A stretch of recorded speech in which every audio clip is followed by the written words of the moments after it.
Welcome to the podcast of Educators Without Borders. Today we have Ummu Atiyah from Malaysia. She will be sharing her experience in women leadership and education. Please. All right. Thank you so much, Dr. Abbas and Educators Without Borders for this invitation. This topic is very close to my heart, looking at the issues of female leadership and education.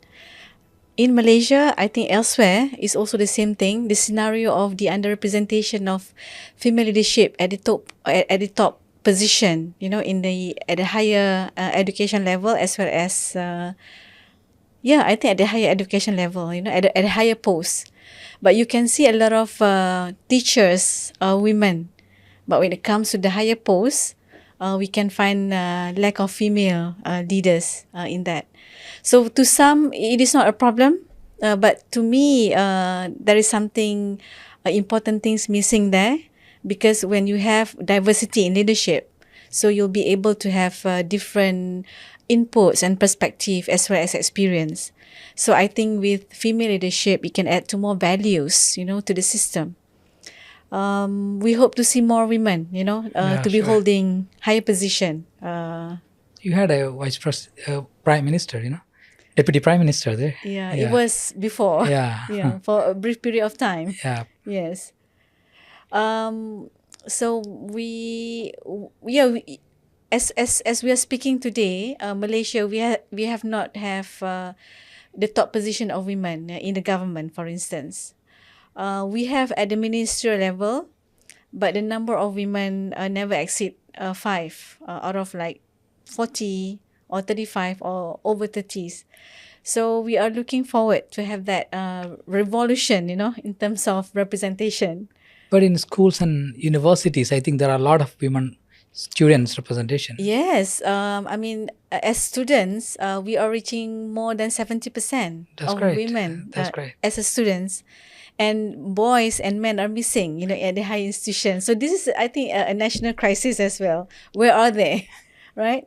So we need research, to find the answers. Because they are beaten in the race, I think, competition. But I think it's not healthy, for the country growth. We need balance, train human resource, men and women. So it has been a talk in my country, but there is no systematic research to really explore where are the men, where are the young men, I think that is one area that we should look into. Yeah. So what you suggest for that, how we develop all the things, Okay. As we followed the symposium yesterday, education is very important. It is a weapon, like one of the panelists reflected what Mandela said. Education is the means for growth. It's a mean for development. So if we do not empower our people with education, then we are not going anywhere. So to me, anywhere in the world, I think you need to really look into to have the best system according to your country, according to my country. Like in my country, for instance, as the result of the pandemic, we still find that students are grappling with the 3 skills, to read, to count, and to read, to count, and to what? Three skills, sorry. So because of the disruption, of the school system, we found that some group are left behind.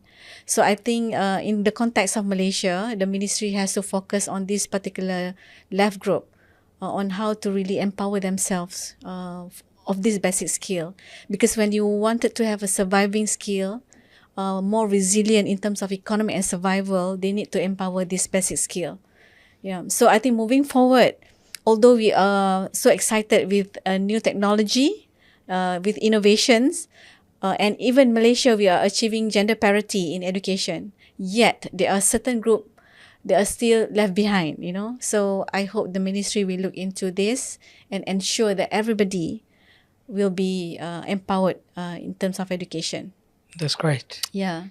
Yeah. And also, I think that there are a lot of universities having caliber women like you, and there were rectors in different universities. Exactly. How do you see these things, especially women working more in educational Yeah. areas? Yes.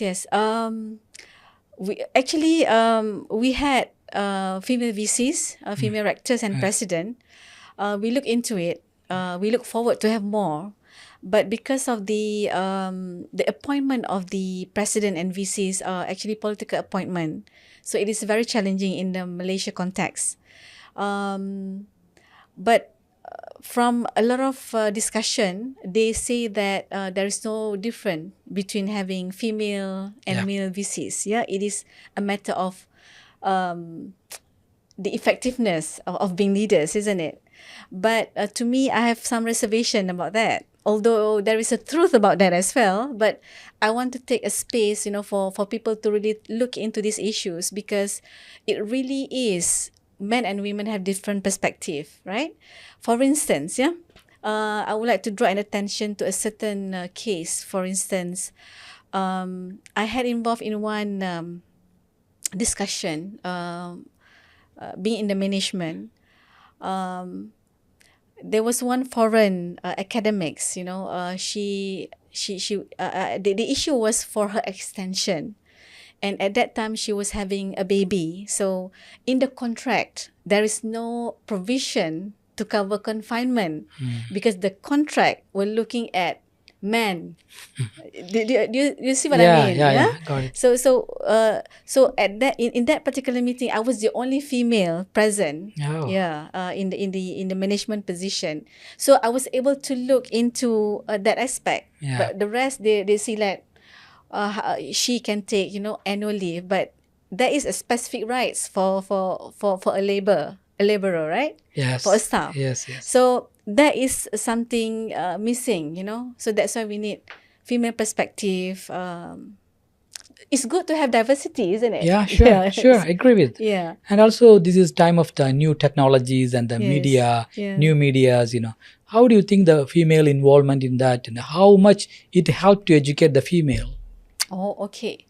This is a very important question. In the context that I'm now, because I in the higher education sector, I see that even female are championing on that technology. It helps to really expose student men and women, to access to more education, facilities and content, right? But even having said that, evidently speaking, we still see that there is the technological gap. Especially if you go to the community, we found that female are actually still lag behind in terms of accessibility to technology, especially in the these vulnerable communities. And in my engagement in communities recently, during the Ramadan recently, I have the opportunity to go to the ground for community services. To my surprise, I found many female-headed households are in acute poverty. So this particular society, I think the education sector need to look into it on how to really improve and help this community to be resilient and to be empowered. So I think technology is one of the way. I don't have any idea how to do it, but I look into some positive opportunities that educators has to really look into this group. Thank you so much for joining us and giving these inputs, especially on the women issues. And hopefully we will work together in future. I look forward to, yes. Yeah. Thank you. Thank you so much, Dr. Abbas.